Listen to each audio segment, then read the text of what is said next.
lorsqu'en 2014, Fort Gnassingbé inaugurait le terminal à containers LCT, Lomé Container Terminal. Tous les Togolais ont cru au décollage économique du Togo par le lancement de l'un des projets d'envergure à l'instar du nouvel aéroport de Lomé qui donne un rayonnement mondial à notre pays.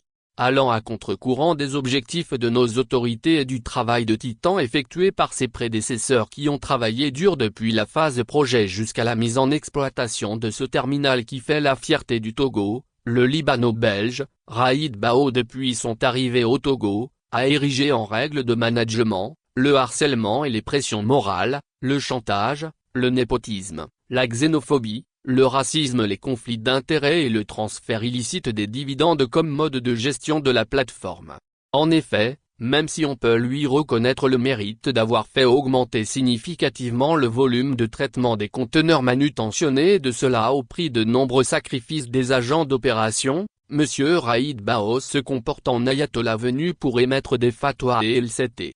Il a réussi en l'espace de 3 ans, à tisser comme une pieuvre son réseau de sociétés et de personnes qui lui sont obligées. La société Alexiifi, www.alexiifi.org, dont le siège est en Égypte, spécialisée dans le négoce des céréales et notamment le blé, et la société UMTS ayant son siège au Liban, sont devenus les principales intervenants sur le terminal pour la maintenance des grues et engins de manutention. Alors que ces deux sociétés n'ont aucune expérience et expertise pertinente dans le domaine portuaire. Par le jeu de montage juridique douteux, ces deux sociétés sont reliées à M.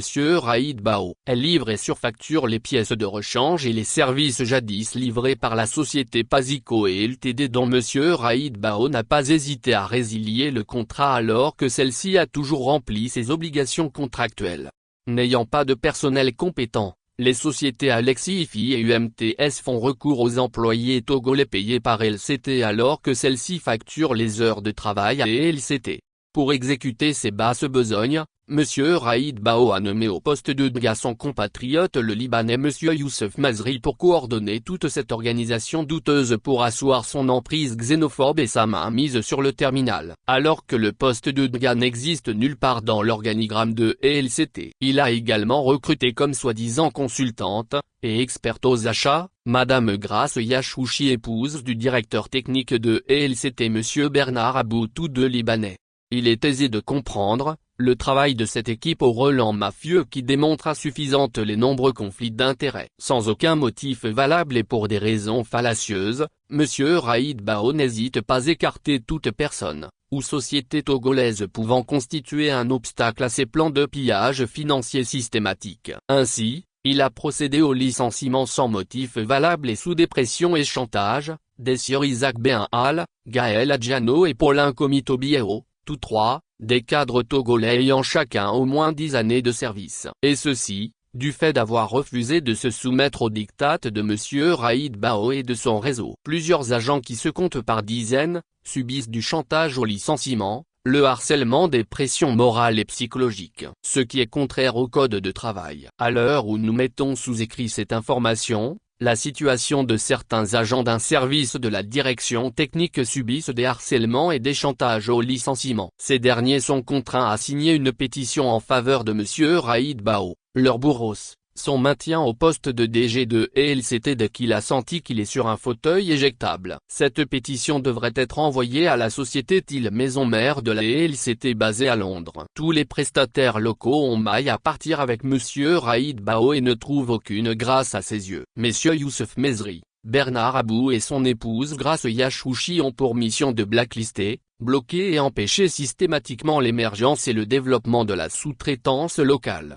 Cette situation nous amène à questionner l'attitude de nos autorités sur les contreparties et les retombées économiques réelles de ce projet. La LCT. En effet, la concession de 30 ans et les nombreux avantages douaniers et fiscaux accordés à LCT, devraient avoir pour principale retombée économique, financière et sociale, le recrutement des cadres togolais à des postes de direction, des agents maîtrises et des ouvriers afin de favoriser le transfert des compétences, le développement de la sous-traitance locale, afin de permettre les conditions idoines de création de nombreux emplois indirects et par ricochet susciter la consommation locale. Or, tout se passe comme si nos autorités ont fermé les yeux sur la gestion opaque, à la limite mafieuse de M. Raïd Bao. Ainsi, à travers les sociétés Alexis IFI et UMTS, des transferts illicites des dividendes par surfacturation des livraisons et prestations pénalisent l'économie nationale du fait du manque à gagner sur les recettes douanières et fiscales. Malheureusement, toute tentative de revendication et ou de changement du système, notamment la grève des techniciens à la direction technique courant de cette année pour demander le départ de M. Bernard Abou et de son épouse Grace Yachouchi, a été étouffée par des menaces de chantage au licenciement, mais aussi par la traîtrise de certains agents togolais qui n'hésitent pas à trahir leurs compatriotes espérant se mettre aux bonnes grâces et aux poches de M. Raïd Bao.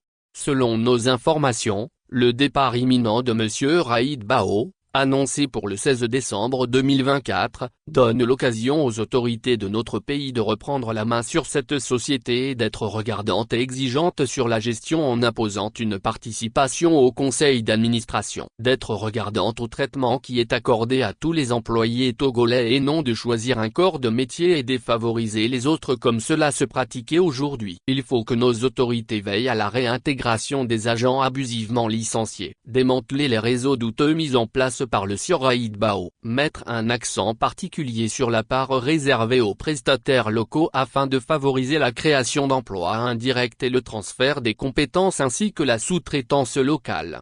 Selon nos informations, son successeur serait déjà sur le territoire togolais, il s'agit de M. Tim Van Kampen. En tant que nouveau directeur général, il doit œuvrer sans délai à la décrispation de la situation en ramenant très rapidement la sérénité, un climat de confiance et d'objectivité dans la société en adoptant un mode managérial plus vertueux, respectueux des règles d'éthique, d'honnêteté et de transparence. Ceci, dans le but d'éviter des tensions sociales inutiles afin de préserver la paix, le vivre ensemble, et la cohésion sociale, valeurs chères à nos autorités.